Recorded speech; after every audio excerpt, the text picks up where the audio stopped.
I lost my entire life savings in a single phone call, and I didn't have the courage to tell my children. What vanished that afternoon was not just money. It was a version of myself I believed was careful, experienced, immune to manipulation. It was a quiet confidence I built over decades, the certainty that discipline protected me from chaos. I had spent my adult life believing that caution was armor, that preparation was insulation against disaster. I budgeted carefully. I invested conservatively. I avoided unnecessary risks. I told myself that if I stayed methodical and patient, the world would remain predictable. But armor only works against visible threats. It doesn't protect you from the danger that sounds polite, informed, and reassuring on the other end of a phone line. What would you do if, in less than 20 minutes, everything you built across a lifetime disappeared? And the hardest part wasn't the financial loss, but the humiliation of knowing you authorized it yourself, knowing you listened carefully, knowing you cooperated, knowing you believed you were being responsible. My name is Richard Thompson. I'm 72 years old, and I have never felt smaller than I did that day. For most of my life, I believed age brought sharper instincts. I believed experience carved wisdom into you, like lines in wood, each year adding strength and perspective. I was a man who read fine print before signing anything, the father who warned his children not to trust urgent emails or unfamiliar callers asking about money, the friend who shook his head at news stories about people falling for scams. I used to think, quietly and perhaps arrogantly, that some mistakes happen to other people, not to someone who had spent 45 years working as an accountant, not to someone who built savings slowly, deliberately, carefully. I believed I understood risk. I believed I could sense when something was wrong. I believed experience placed me outside certain dangers. And yet, I answered a phone call that unraveled 45 years of careful saving. There was no dramatic music playing in the background, no red flag waving violently in the air, just an ordinary afternoon in an ordinary house. The sun came through the kitchen window the same way it always did. The clock ticked with the same steady rhythm. Nothing in the environment signaled that my life was about to shift. That is the part people don't talk about. Disaster rarely announces itself with obvious warning. Sometimes it arrives dressed as professionalism. Sometimes it arrives with your own name spoken correctly. When I think back to that moment now, what unsettles me most is not how clever the scammer was. It's how certain I felt that I was in control. I remember thinking I was acting decisively. I remember feeling competent. That illusion of competence is what makes the fall harder, because when the money disappeared, it wasn't just a balance sheet that changed. My self-perception changed with it. If you've ever believed something like this could never happen to you, stay with me. Some stories are uncomfortable because they expose how fragile our sense of control really is. And if reflections like this matter to you, consider subscribing so you don't miss the next one. The call came on a quiet Tuesday afternoon, the kind of afternoon that feels uneventful and safe simply because nothing unusual has happened yet. The house was still. The television was off. I had just finished reviewing a small stack of mail at the kitchen table when my phone lit up. The number on the screen resembled my bank's contact information closely enough to silence my instinct to ignore it. That small detail was the first layer of trust. When I answered, the voice on the other end was steady, professional, carefully paced. There was no rush in his delivery, no hint of aggression. The tone carried a practiced calm that suggested structure and authority. It sounded like someone trained to handle sensitive financial matters. He addressed me by my full name without hesitation. He referenced my bank branch accurately. He mentioned the last 4 digits of my account number. Those details dissolved suspicion quickly. Each piece of correct information reinforced the illusion of legitimacy. He explained that suspicious activity had been detected, that multiple unauthorized attempts had been made to access my account from an unfamiliar location, and that immediate action was necessary to secure my funds. The phrasing was technical enough to sound authentic, but simple enough to feel understandable. He framed the situation as urgent but manageable, provided that I cooperated quickly. The tone was not aggressive. It was reassuring. That distinction mattered. I did not feel attacked. I felt included. I felt as though I had been notified in time to prevent damage. I believed I was participating in protecting my own assets. He emphasized that I had done the right thing by answering the call promptly. That subtle praise lowered my guard even further. It positioned me as responsible rather than vulnerable. When he described the temporary transfer to secure holding account, the explanation sounded procedural, almost bureaucratic. He spoke about internal fraud investigations, temporary containment accounts, and automated system flags. The language mimicked the kind of compliance terminology I had encountered in my own career. It felt familiar, structured, controlled. I remember thinking that if this were truly fraudulent, it would feel chaotic or suspicious. Instead, it felt organized. I hesitated briefly when he outlined the transfer process. That hesitation was small but significant. He sensed it immediately, without raising his voice, without altering his calm delivery. He reinforced the urgency. He reminded me that delay could result in losing everything if unauthorized withdrawals processed before containment measures were finalized. The word everything was introduced again, this time framed as a consequence of inaction rather than cooperation. That word bypassed logic and activated fear. I thought about future medical costs. I thought about the unpredictability of aging. I thought about the promise I made to my late wife, Linda, that we would never burden our children financially. That promise had become sacred after she passed. I told myself that acting quickly was the responsible choice. I believed I was preventing a catastrophe rather than causing one. He guided me step by step. Each instruction felt structured and intentional. I followed carefully, confirming numbers, verifying screens, double-checking details. I felt focused. I felt competent. I felt like I was managing a crisis effectively. When the final confirmation screen appeared and the transfer processed successfully, there was no alarm bell. There was no immediate sense of loss. There was a brief feeling of relief. Relief that I had acted quickly. Relief that I had protected decades of work. It was only later, when small inconsistencies began to surface, that doubt crept in. But by then, the money was gone. The confirmation that it was fraud came later that evening. I contacted the bank through the official number printed on the back of my debit card, determined to verify what had just happened. The representative's voice was polite but emotionally neutral, as though she had delivered similar news many times before. She confirmed there had been no protective transfer process initiated by the bank. She confirmed that I had authorized a transaction to an external account. She confirmed that, given the nature of the transfer, recovery would be extremely difficult. The language was procedural, almost attached. They explained that these scams were becoming increasingly sophisticated, that criminals were studying behavioral patterns, that they were tailoring scripts to specific age groups and financial profiles. They spoke of technology, data breaches, and layered deception. They mentioned that recovery in cases like mine was unlikely. That word lingered long after the call ended. Unlikely meant there was no clean reversal, no quick correction, no administrative error to fix. It meant I would not wake up the next morning to discover the balance restored and the nightmare undone. It meant I had crossed a threshold that could not simply be reversed through paperwork. I sat at the kitchen table long after I hung up, staring at the phone as if it had personally betrayed me. The room felt unfamiliar in that moment, even though nothing had physically changed. The same walls, the same clock ticking above the doorway, the same late afternoon light stretching across the floor. But something fundamental inside me had shifted. I replayed every sentence from the earlier conversation in my mind, analyzing tone, pacing, word choice.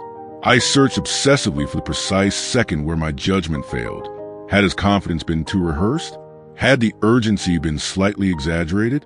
Was there a detail I overlooked because I wanted the solution to be legitimate? The more I examined the call, the more I realized how carefully it had been constructed.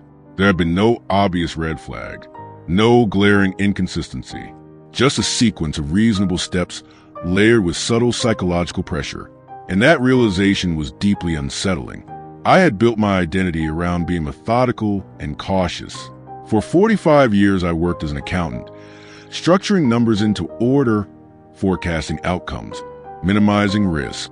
My profession was built on precision and pattern recognition. I understood probabilities. I understood exposure. I understood long-term planning. Discipline was not just a habit, it was a principle. I believed that discipline translated into safety. I believed that if I respected structure and avoided impulsive decisions, I would remain protected from chaos. That belief was part of how I saw myself.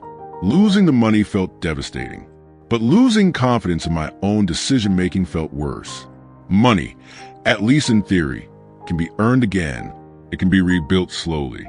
Confidence, once fractured, takes longer to restore. As I sat there that night, the numbers were no longer just figures on a statement. They represented years of restraint, years of saying no to unnecessary purchases, years of consistent saving instead of spending, years of telling myself that patience would secure the future. Now I questioned whether patience had ever truly guaranteed anything. I began to doubt my instincts in ways that extended beyond finance. If I misjudged this, what else might I misjudge? Was this simply fraud? Or was it evidence that I was becoming less capable? Aging carries subtle insecurities, even when we don't speak them aloud. We notice when technology evolves faster than we adapt. We notice when younger generations navigate systems effortlessly that we had to learn deliberately. I had always taken pride in staying informed. Now I wondered if I had quietly fallen behind without realizing it. The loss became symbolic. It represented not just vulnerability to crime, but vulnerability to time. I felt exposed in a way I had never felt before. Not bankrupt, not destitute, but destabilized. The foundation I trusted had shifted, and I no longer felt certain of my footing. It wasn't just financial loss. It was a fracture in self-trust. And self-trust, once shaken, echoes far beyond a bank account. The hardest part wasn't calling the bank. It wasn't hearing the word unlikely repeated with quiet professionalism. It wasn't even watching the balance reflect a number that no longer represented security. The hardest part was deciding not to tell my children. Daniel and Emily are good people, responsible, steady. They have families of their own, careers, obligations, pressures I only partially understand. I raised them to be cautious with money. I taught them to question urgency, to verify information, to think before acting. I was the one who explained compound interest at the dinner table and warned them about high-risk investments. I was the voice of financial prudence in their lives. How do you admit to your children that you ignored the very lessons you taught them? That question kept me silent. I convinced myself I was protecting them.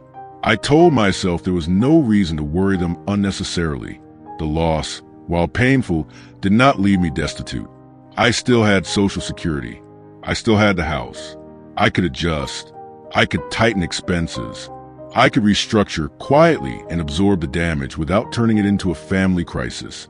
That narrative felt rational, responsible, even, but beneath that reasoning was something less noble. Shame, not dramatic shame, not the kind that announces itself loudly, the quiet kind that settles into your chest and makes your posture subtly collapse, the kind that whispers that you should have known better, that you should have seen it coming, that you of all people should not have been fooled. I imagine the look on Daniel's face.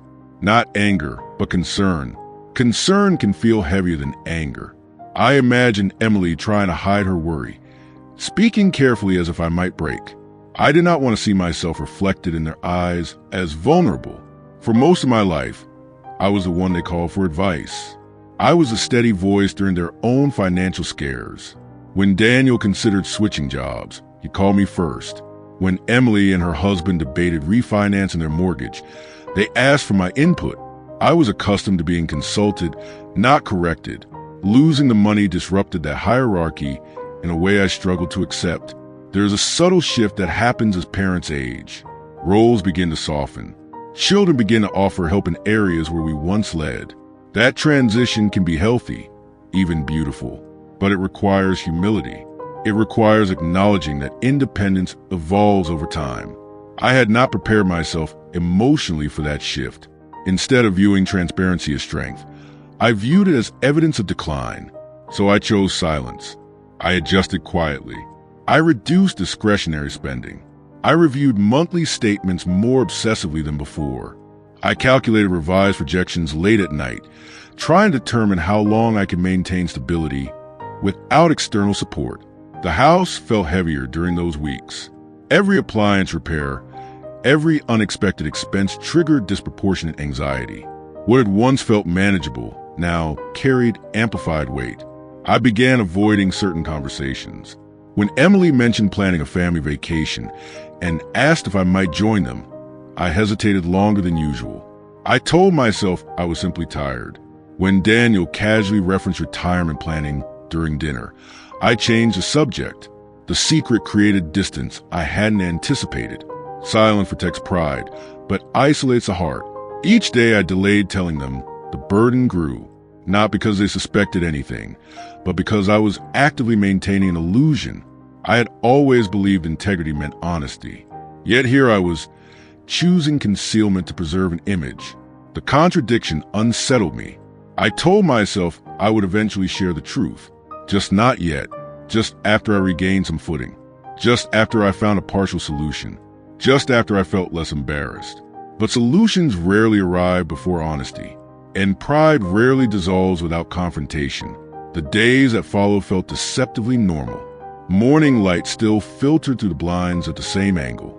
Coffee still brewed with the same familiar scent. The neighborhood remained quiet and predictable. But inside me, something had shifted in a way I couldn't articulate easily. I began questioning my own instincts in subtle, unsettling ways.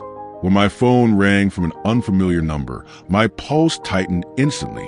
When emails arrived asking for any form of confirmation, even legitimate ones, I stared at them longer than necessary. Trust, once automatic, now required conscious effort. The fraud had planted something deeper than financial anxiety. It planted doubt, not just doubt about systems or technology, but doubt about myself. I began replaying the call at random moments throughout the day, while washing dishes, while walking through the grocery store, while sitting alone in the living room at night. I would mentally reconstruct the conversation, dissecting tone, phrasing, pacing. I tried to isolate the precise second where confidence should have shifted into suspicion. But memory, I realized, reshapes itself when guilt is involved. Every review felt harsher than the last. Every small hesitation I remembered now seemed like a warning I had ignored. There's a particular cruelty in being deceived through your own cooperation. It feels different from theft. Theft suggests force. This was persuasion. Structured, patient, manipulative persuasion. And I participated in it. That awareness lingered. As an accountant, I built a career on minimizing exposure. I advised clients about diversification, fraud prevention, contingency planning. I attended compliance seminars. I prided myself on staying informed. I believed preparation created insulation against vulnerability. Yet vulnerability does not disappear with experience. It adapts. It finds new entry points. I began noticing how aging had quietly altered my environment. Banking had moved increasingly digital. Verification processes had become automated. Security alerts relied on text messages and app notifications rather than in-person interactions. Systems evolved quickly. I adapted, but perhaps not as seamlessly as I believed. The scam exploited not ignorance, but subtle hesitation, a gap between familiarity and mastery. That realization unsettled me more than the money, because money represented a measurable loss. But the erosion of certainty felt intangible and harder to quantify. I began asking myself uncomfortable questions. Was this a single miscalculation or evidence of gradual cognitive decline? Was I as sharp as I once was? Had pride prevented me from acknowledging that the world now required new forms of literacy? Aging carries silent insecurities that we rarely admit openly. We tell ourselves we are still capable, still competent, still current. And often we are, but competence is not immunity. The secret weighed heavier each week. I started avoiding certain online tasks altogether, deferring decisions I would previously have handled quickly. I hesitated before approving legitimate transactions. I called institutions repeatedly for confirmation, sometimes over minor matters. Fear had shifted from specific to generalized. I was no longer guarding against a single scam. I was guarding against my own judgment, and that is exhausting. There were evenings when the house felt unusually quiet. After Linda passed, I had grown accustomed to solitude, but this was different. This silence carried accusation. It amplified my thoughts. It replayed my error without mercy. I would sit in the dim living room, the glow of the television flickering across the walls, and feel the weight of secrecy pressing against my chest. I told myself again that I was protecting my children, but protection and isolation often disguise each other. The truth was simpler and less flattering. I was afraid of appearing fragile, afraid of confirming that I was no longer invulnerable, afraid of watching my role shift from advisor to liability. The money was gone, but the narrative I told myself about who I was, that was what I was struggling to hold together. And the longer I held alone, the more it began to fracture. The turning point did not arrive with drama. There was no confrontation, no accusation, no sudden collapse.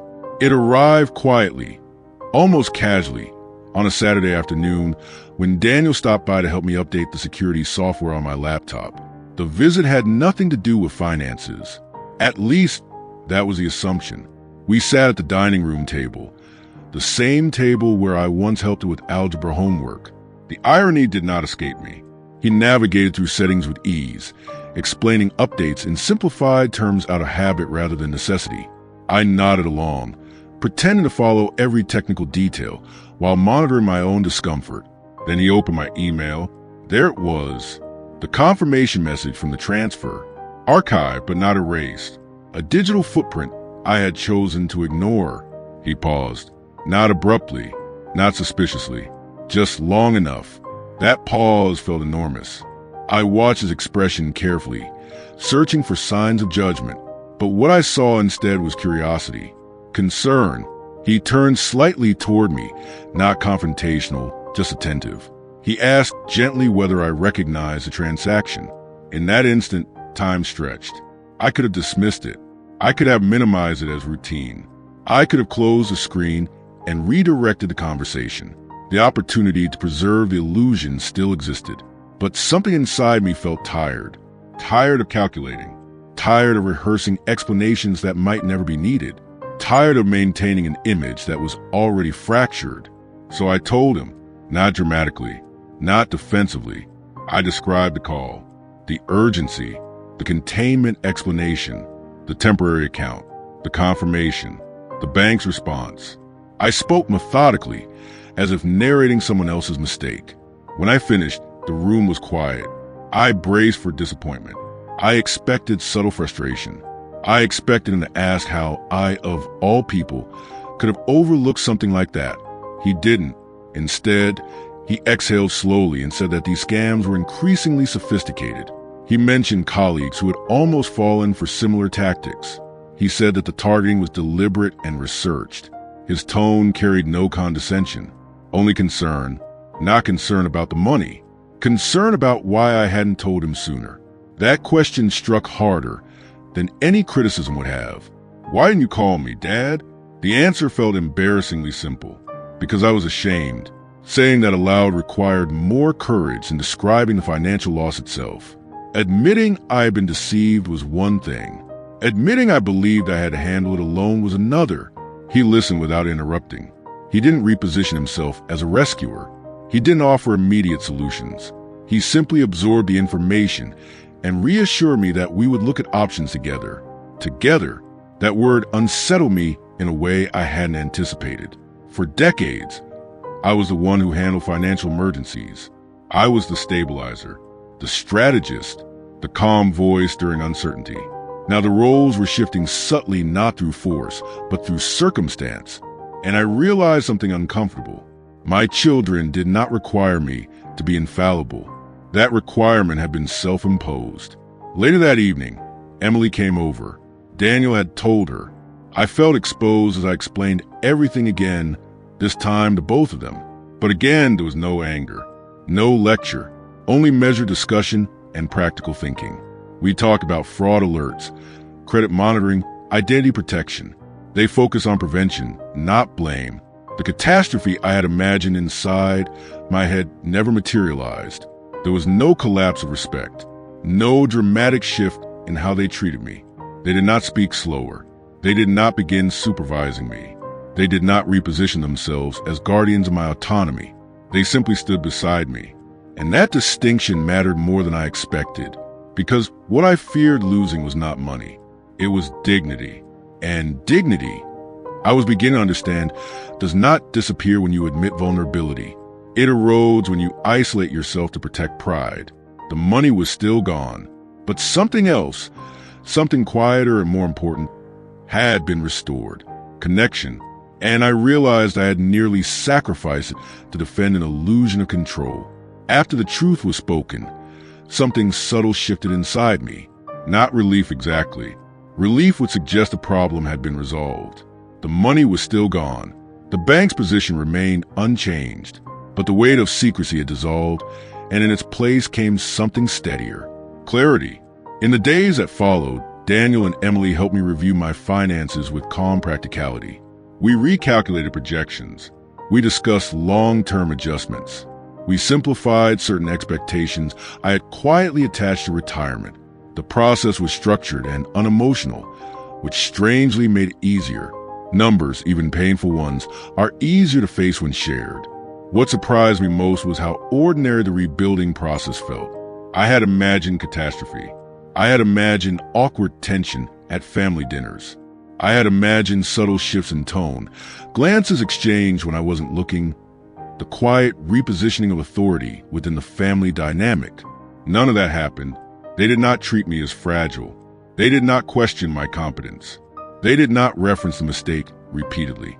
In fact, they rarely referenced it at all once practical measures were in place. Their concern focused on moving forward, not dissecting the past. The dramatic fallout existed only in my imagination, and that realization forced me to confront something uncomfortable. The harshest judgment had come from me. For weeks, I had assumed their disappointment. I had projected frustration onto faces that had never shown it. I had constructed entire emotional reactions without evidence. Shame does that. It creates narratives that feel real even when they're not. I began reflecting on the lessons I had given my children throughout their lives. I had always said that mistakes are part of being human. I had told them that accountability builds character. I had insisted that hiding problems only deepens them. Those values felt solid when I was teaching them, but living them required a different kind of humility. Admitting error does not diminish authority. It humanizes it. Aging complicates pride in ways we rarely discuss openly. There is a quiet fear that vulnerability will accelerate the transition from independent to dependent. That one mistake will signal to others that you are no longer capable. That transparency will invite supervision. But my children did not respond with supervision. They responded with partnership. That distinction reshaped something fundamental in me. I began to see how tightly I had been holding on to an outdated version of myself.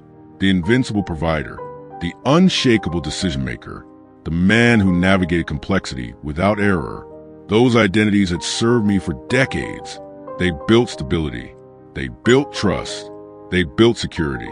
But they were not sustainable in perpetuity. Time alters everyone. Independence evolves. And dignity, I was learning, is not preserved through denial. It is preserved through honest adaptation. The financial loss remained a measurable consequence. I still felt regret when I reviewed old statements and saw the number that once represented certainty. I still calculated what could have been. I still felt a tightening in my chest when I thought about how easily it had vanished. But I no longer felt alone in it, and that changed the emotional landscape entirely. Silence had amplified fear. Honesty diffused it. I started noticing how much energy I had spent protecting an image. That energy had been draining me quietly. Once released, I felt steadier, even though my financial position was objectively weaker than before. There's a paradox in that. You can lose money and regain strength. You can maintain money and lose connection. The real fracture had not been in my savings account. It had been in my self-perception. And that fracture began healing not when the bank intervened, but when I chose transparency over pride. The mistake did not disappear, but it stopped defining me. And that distinction gave me something I hadn't expected to recover: self-respect. In the weeks that followed, something unexpected began to surface: perspective.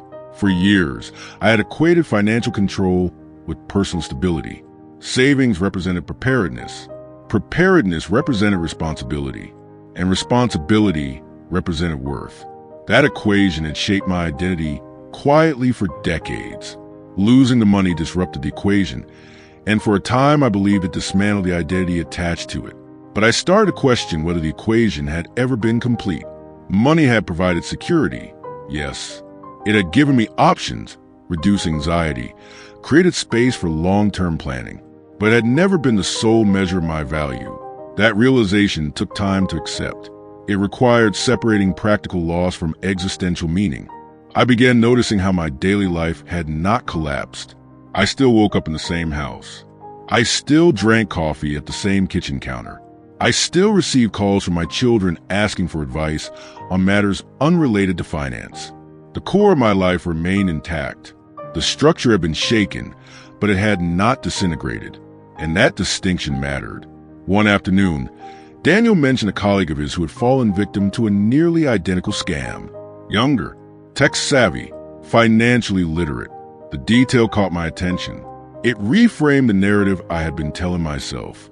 This was not exclusively an aging issue. It was not proof of cognitive decline. It was proof of evolving criminal strategy. Criminals do not rely on ignorance. They rely on psychology, urgency, authority, fear of loss. The same psychological triggers that influence markets influence individuals. I had taught variations of that principle indirectly throughout my career, yet I had underestimated its personal impact. Understanding that did not erase the regret, but it diluted the self-condemnation. I began allowing myself to analyze the experience academically rather than emotionally. The scam was structured around behavioral pressure. It exploited instinctive protective responses. It used partial data to simulate legitimacy. It compressed decision time to bypass rational verification. It was engineered, and I had been human. That distinction softened the harsh internal narrative I had been replaying. There were still moments of quiet reflection late at night. I would sit in the living room with the lights dimmed, thinking about the 45 years of saving that had preceded that single afternoon. I would consider the vacations Linda and I postponed, the purchases we delayed, the disciplined budgeting we practiced consistently. But instead of framing those decades as wasted, I began reframing them as evidence of resilience. Discipline does not lose value simply because one event disrupts it. The character built over time does not evaporate with one misjudgment. I also began noticing something else. My relationship with my children felt subtly stronger, not because of the loss itself, but because of the honesty that followed it. Conversations carried less performance. I no longer felt the need to present an image of flawless competence. That transparency created space for more balanced exchanges. When Daniel mentioned uncertainty about a career decision, he spoke openly about his own doubts. When Emily discussed financial pressures related to her children's education, she didn't filter her concerns. Vulnerability had normalized vulnerability, and that felt unexpectedly grounding. The money had been a symbol of independence, but connection, I realized, was a deeper form of security. Financial reserves protect against external risk. Relationships protect against isolation. I had nearly prioritized the former at the expense of the latter. That realization did not minimize the practical consequences. I still adjusted long-term expectations. I still budgeted more conservatively. I still remained cautious. But I no longer carried the event as a personal indictment. It became a lesson, not about money, about pride, about aging, about the illusion that experience makes you untouchable, and about the quiet strength required to admit when it doesn't. There is a particular kind of silence that follows a mistake. It is not loud. It does not demand attention. It simply settles in the background and waits. For a while, I allowed that silence to define me. I replayed the loss as evidence that I had slipped, that time had quietly eroded my judgment, that I was no longer as sharp as I once believed. But time does not only erode, it also clarifies. The money is gone. That fact has not changed. I still feel a tightening in my chest when I think about the years it took to build that savings account. I still remember the discipline behind every deposit, but I no longer confuse financial loss with personal collapse. What I nearly lost was something more valuable than the balance itself: trust and connection. Shame almost convinced me to isolate. It whispered that vulnerability would diminish me, that admitting error would reduce my authority as a father, that independence required silence. But silence would have cost more than the transfer ever did. It would have created distance between me and the very people who define the meaning of my life. I have started speaking more openly now, not only about this incident, but about aging in general. There's a quiet cultural pressure in America to age invisibly, to maintain competence at all costs, to appear self-sufficient, even when the world changes faster than we adapt. We rarely discuss how technology evolves, how scams adapt, how psychological manipulation grows more refined. We assume that experience guarantees immunity. It does not. Experience offers perspective. It does not eliminate vulnerability. If anything, aging requires a new kind of strength, not the strength of control, but the strength of humility, the courage to ask for help before crisis forces it, the willingness to admit that the landscape has shifted, the understanding that dignity does not come from pretending nothing affects you. It comes from how you respond when something does. I still manage my finances carefully. I still verify every call. I still double-check every message. But I no longer equate a single mistake with permanent decline. I recognize it as a moment, painful, expensive, instructive, but not definitive.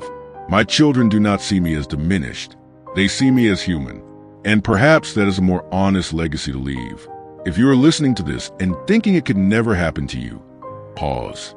Not to scare yourself, but to prepare yourself, not just financially, but emotionally. Because the hardest part of loss is rarely the money. It is the story we tell ourselves about what the loss means. If you ever find yourself protecting pride at the expense of connection, ask what you are truly preserving. Ask whether silence is strengthening you or isolating you.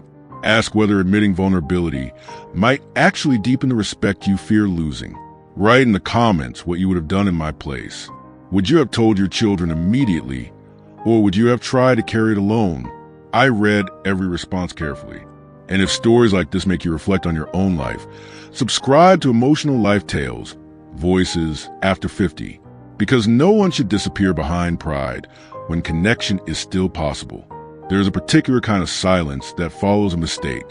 It is not loud. It does not demand attention. It simply settles in the background and waits. For a while, I allowed that silence to define me. I replayed the loss as evidence that I had slipped, that time had quietly eroded my judgment, that I was no longer as sharp as I once believed. But time does not only erode, it also clarifies. The money is gone. That fact has not changed. I still feel a tightening in my chest when I think about the years it took to build that savings account. I still remember the discipline behind every deposit, but I no longer confuse financial loss with personal collapse. What I nearly lost was something more valuable than the balance itself. Trust and connection. Shame almost convinced me to isolate. It whispered that vulnerability would diminish me, that admitting error would reduce my authority as a father, that independence required silence. But silence would have cost more than the transfer ever did. It would have created distance between me and the very people who define the meaning of my life. I have started speaking more openly now, not only about this incident, but about aging in general. There is a quiet cultural pressure in America to age invisibly, to maintain competence at all costs, to appear self-sufficient, even when the world changes faster than we adapt. We rarely discuss how technology evolves, how scams adapt, how psychological manipulation grows more refined. We assume that experience guarantees immunity. It does not. Experience offers perspective. It does not eliminate vulnerability.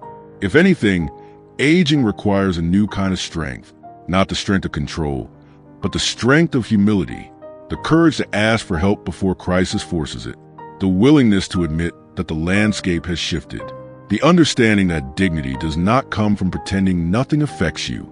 It comes from how you respond when something does. I still manage my finances carefully. I still verify every call. I still double-check every message. But I no longer equate a single mistake with permanent decline. I recognize it as a moment, painful, expensive, instructive, but not definitive. My children do not see me as diminished. They see me as human. And perhaps that is the more honest legacy to leave. If you're listening to this and thinking it could never happen to you, pause. Not to scare yourself, but to prepare yourself, not just financially, but emotionally, because the hardest part of loss is rarely the money. It is a story we tell ourselves about what the loss means. If you ever find yourself protecting pride at the expense of connection, ask what you are truly preserving. Ask whether silence is strengthening you or isolating you. Ask whether admitting vulnerability might actually deepen the respect you fear losing. Write in the comments what you would have done in my place. Would you have told your children immediately, or would you have tried to carry it alone? I read every response carefully. And if stories like this make you reflect on your own life, subscribe to Emotional Life Tales, Voices After 50, because no one should disappear behind pride when connection is still possible.